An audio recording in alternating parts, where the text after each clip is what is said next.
দর্শক, রাজধানীর তালতলায় নির্বাচনী র্যালির আয়োজন করেছে জামায়াতে ইসলামী। তালতলা থেকে মিরপুর 10 নম্বর পর্যন্ত আয়োজিত এই র্যালিতে আছেন আমির সহ কেন্দ্রীয় অনেক নেতা। সেই বিষয়ে খবর নিয়ে আমাদের সহকর্মী সুমন তানভীর যুক্ত হচ্ছেন।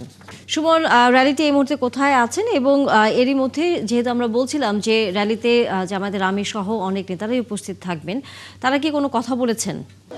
তানিয়া, আমরা বাংলাদেশের সংস্কৃতিতে কিন্তু নির্বাচন মানেই উৎসব এবং সেই উৎসবের আমেজ কিন্তু এবার পুরোদমেই দেখা যাচ্ছে নির্বাচনী প্রচারণায়। আপনি যেটি বলছিলেন যে জামাত ইসলামের নির্বাচনী যে পথসভায় এই যে ঢাকা 15, এই ঢাকা 15 কিন্তু আসলে জামাত ইসলামের জন্য একটি গুরুত্বপূর্ণ আসন। আপনাকে বলে রাখতে চাই, এই ঢাকা 15 থেকেই কিন্তু জামাতের আমির শফিকুর রহমান কিন্তু আসলে প্রতিদ্বন্দ্বিতা করছেন এবং এখানে আজকে আপনি জানেন যে নির্বাচনের এখনো 3 দিন বাকি থাকলেও প্রচারণার কিন্তু আজকেই বলা যায় একদম শেষ দিন, অর্থাৎ এই আসনটি থেকেই কিন্তু জামাত ইসলামী তার প্রচারণার আনুষ্ঠানিকতা শুরু করেছিল 22 তারিখে এবং আজকে এই আসন থেকেই তার প্রচারণা শেষ করবে। এবং আমরা যে জায়গাটিতে এখন আছি তালতলা, এই তালতলা থেকে একটি নির্বাচনী মিছিল কিন্তু আসলে 10 নম্বর পর্যন্ত যাবে এবং এই মিছিলটির নেতৃত্ব দেবেন খোদ জামাতের আমির শফিকুর রহমান। এবং সেই উপলক্ষে কিন্তু তালতলায় আস্তে আস্তে যারা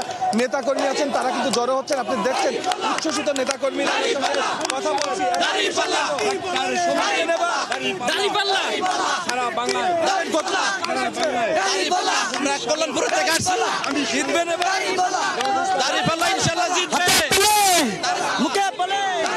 দেখছেন আসলে মানুষের উচ্ছ্বাস কিন্তু আসলে বাঁধ ভাঙা এবং সেই বাঁধ ভাঙা উচ্ছ্বাস কিন্তু আমরা দেখছি যে 22 তারিখে যখন আসলে নির্বাচনী প্রচারণা শুরু হয়েছে তারপর থেকেই কিন্তু জামাত ইসলামী কিংবা আরো যারা রাজনৈতিক দল আছে বিএনপি। সুমন তানভীর, আমরা ফিরবো নিশ্চয়ই আবার আপনার কাছে। অনেক ধন্যবাদ আমাদের সাথে জামাত ইসলামের যেই নির্বাচনী র্যালির তারা আয়োজন করেছে সেই খবর জানানোর জন্য।